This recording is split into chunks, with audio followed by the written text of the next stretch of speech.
Like I said in my Mushroom Kingdom Fusion video, 2D platformers have never been my absolute favorite genre. I am a man of the third dimension, and the second dimension is a world I try to visit sparingly. I've also made no secret of the fact that the NES library doesn't really wow me, outside of a very small handful of games. So when I tell you that I actually beat Super Mario Bros. 3, a 2D platformer on the NES on original hardware without any kind of save states, that is the absolute highest compliment I can give to that game. I can't even remember if I ever did that with the first game. Super Mario Bros. 3 is kinda like the Ocarina of Time of the NES library. It is the crowning jewel that showed it at its best. Pretty much damn near everyone who's been a Mario fan since the NES days will be like, "Oh yeah, man, Mario 3, sick game, dude. Real radical game, dude. That's the freshest game since Fresh Prince of Bel-Air, dude. Even though that show came out 2 years after this game, dude.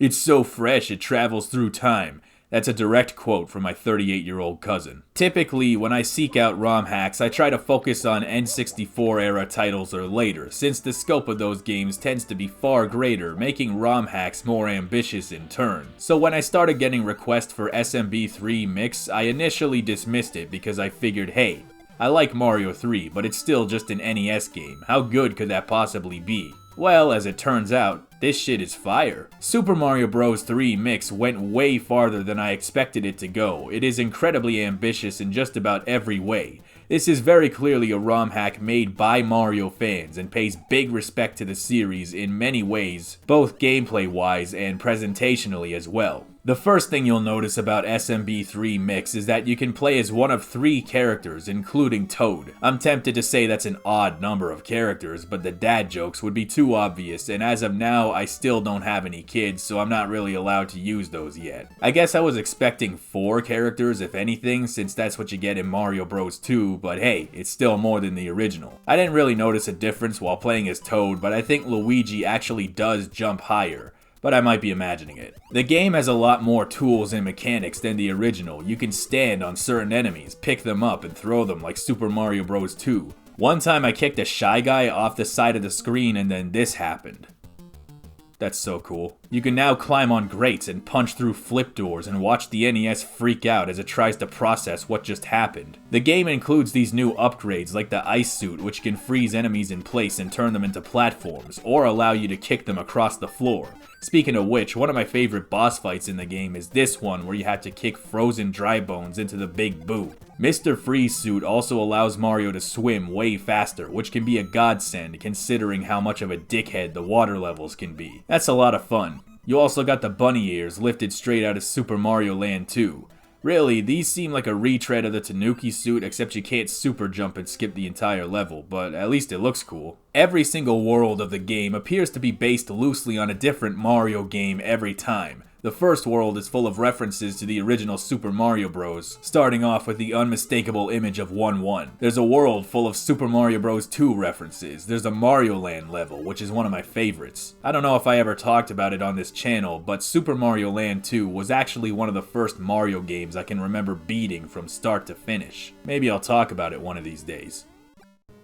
There's even a level based on Super Mario Sunshine with all these Piantas hanging around, but not just any kind of Piantas. These are Chucksters. One thing that's really cool is the Star Coins, which offer the game a huge amount of replay value that isn't there in the original game. These, obviously being a reference to New Super Mario Bros., add a lot of legitimacy to this as a love letter to the entire Mario series. Also, the game has a save system, which was not present in the original. In the original, you had to punch through the entire game in one power cycle and pray to Miyamoto's grandpa that you don't get a power blip or the game freezes, so it's good to be able to fall back on a save file. Graphically, the game is a step up from the original, with some backgrounds and sprite work almost looking closer to Super Nintendo levels. I'm at least 40% sure the background in the Haunted House levels is lifted from Super Mario World, of course scaled back to work on NES hardware. Naturally, because of the ambitious nature of the game and its visuals, performance definitely takes a hit at the worst of times. Pretty much every time you fight this particular boss, for instance, the game slows down to 20 FPS, which is actually kinda cool, because it makes it feel huge and epic, kinda like how the original Shadow of the Colossus runs at 9 FPS and the Colossus feels like it's going to physically burst out of your PS2 and kill you in real life. Things start to chug big time when there's a lot of sprites on the screen, which has always been true of any NES title, though it might have been a good idea to place them more creatively to avoid these issues, but I mean, I ain't no NES programmer, what do I know about Mario's? The art direction is very nice, with a lot of visual references to the other games, including both enemies and also just the visual direction of the levels and backgrounds. But the thing that really puts it over the edge is the same thing that puts every great game over the edge. I'm talking music, boyos. The remix tunes from other games in the 8-bit NES sound font is pretty wacky ass, which is a compliment.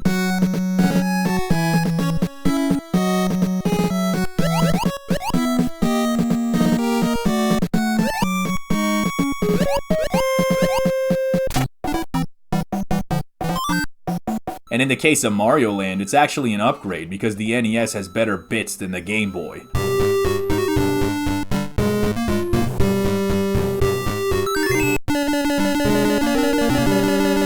I think if there's one thing that bugged me, it would probably be the more non-linear levels, where sometimes you'll think you're getting somewhere, only to find out that you just activated a warp back to some shit you've already been to. Non-linearity is trickier to pull off in 2D, especially on NES, because it can be harder to differentiate places you have and haven't been, so it's probably not fair to rip the game a new face over it. There are also a fair number of glitches, both graphical and gameplay-wise, but if this was an official NES game, that would probably still be true.